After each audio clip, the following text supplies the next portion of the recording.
Aquí con ustedes, mis amigos, en Sobre los Hechos y con una visita especial, tenemos más que a Bornel Ramírez, jurista, con el cual vamos a hablar temas muy relevantes sobre la reforma constitucional que se conoce y que ha sido también un punto de controversia en diferentes sectores y que, de hecho, nuestro amigo Bornel, muy buenas noches. Muy buenas noches.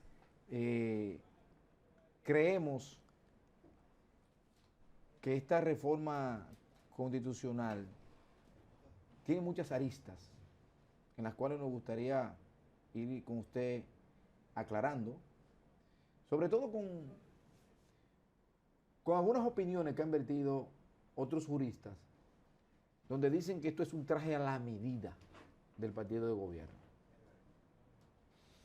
Mira, contrario a lo que pueda establecer cualquier otro abogado o en sentido general cualquier ciudadano, yo entiendo que la reforma constitucional no es un traje a la medida del gobierno ni del partido de turno, eh, porque contrario a otras reformas que tenían como norte simplemente tocar la figura de la forma de elección del presidente o los periodos, si era reelección, la no reelección, si era consecutiva o no, simplemente versaban sobre ese aspecto. La más reciente fue la del 2002, luego la de 2015, etcétera.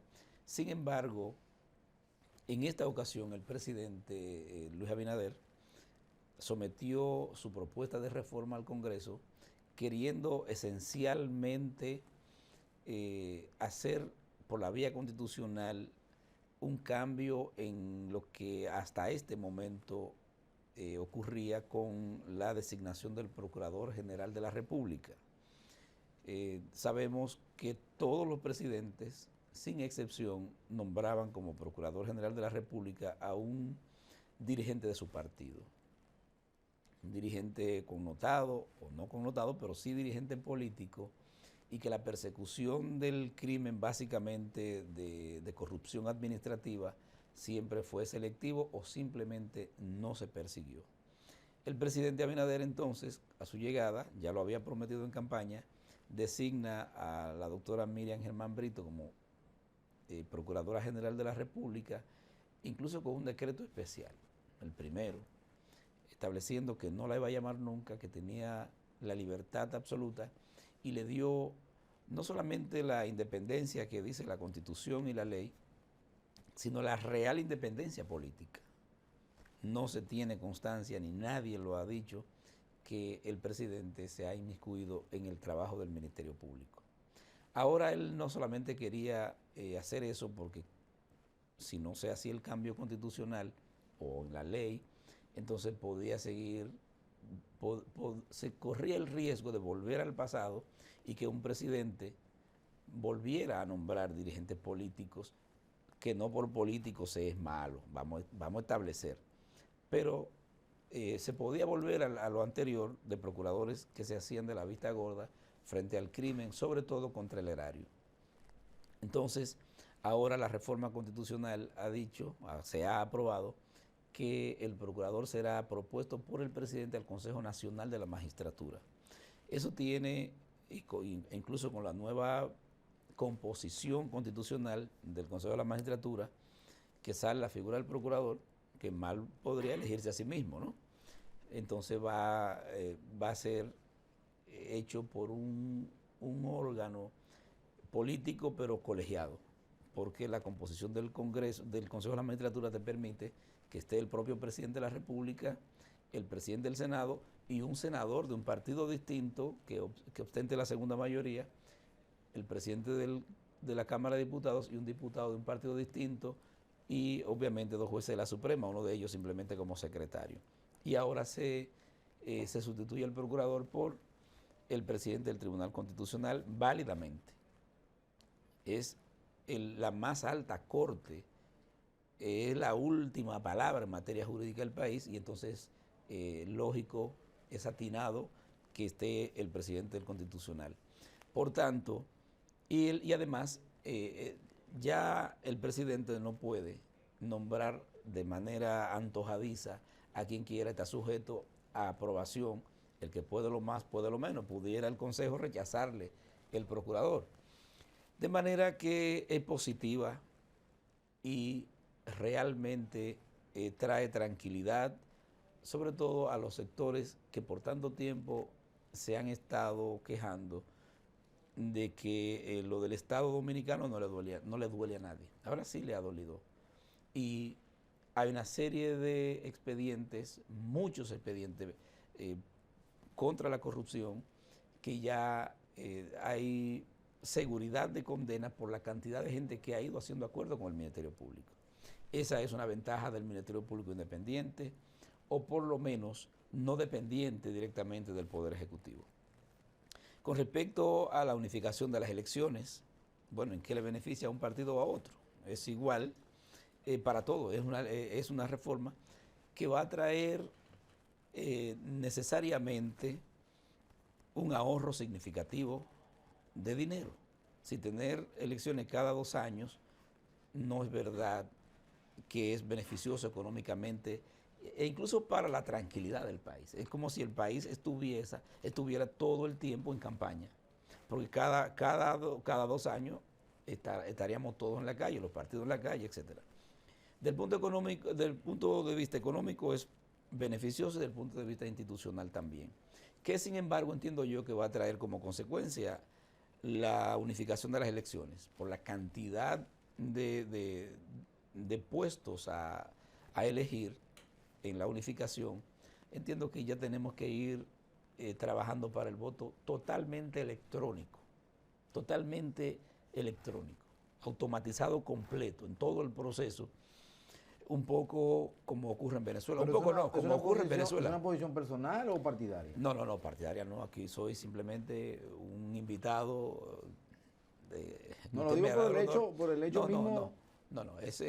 Recuérdese que yo he sido miembro de juntas electorales, conozco el tema electoral y sé perfectamente las intríngulis de las elecciones.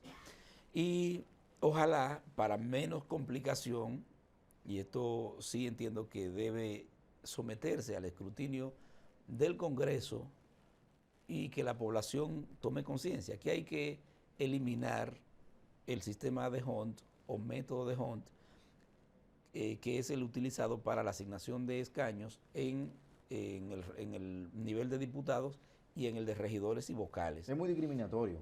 Mira, el tema es que va contra la Constitución.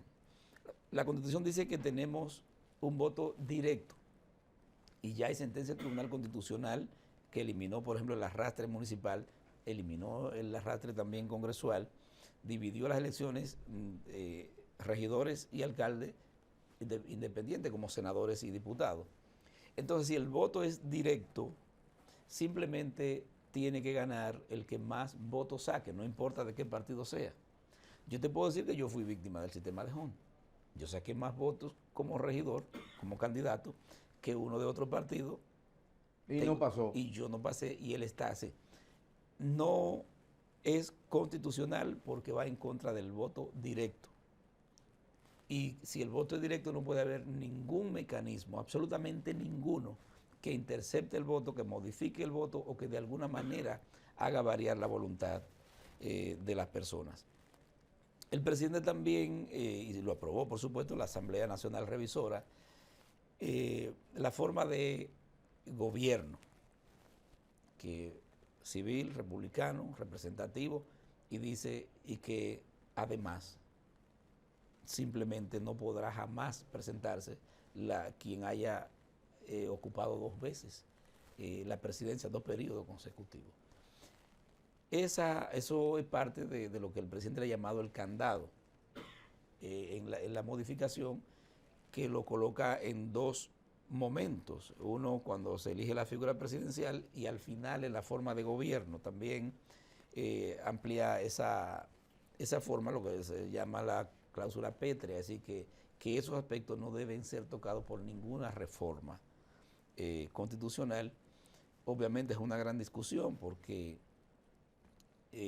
aquí existe el precedente, sobre todo cuando la Suprema Corte de Justicia tenía la potestad de hacer lo que hace hoy el Tribunal Constitucional, incluso un caso particular mío.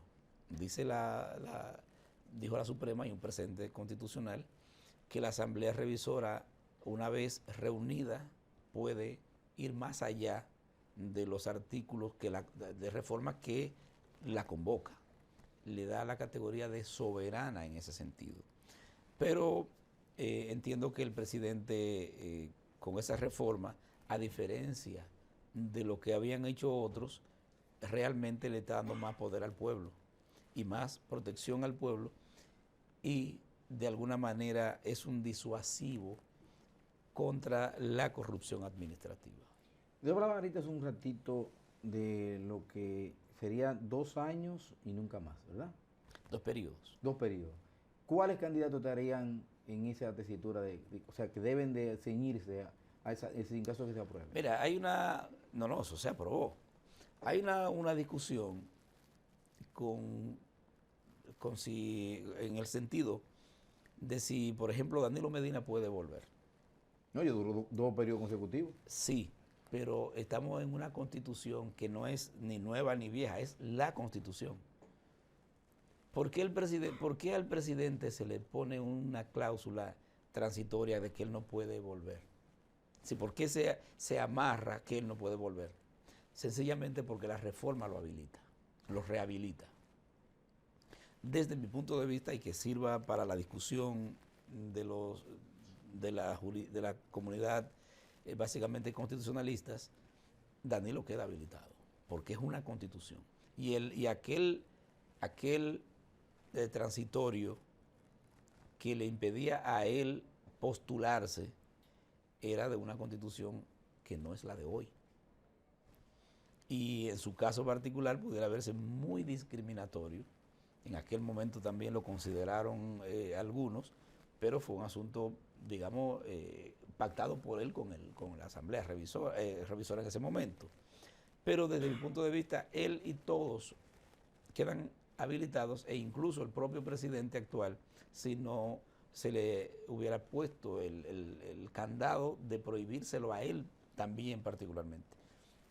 Para mí solamente el presidente Abinader queda inhabilitado. Okay.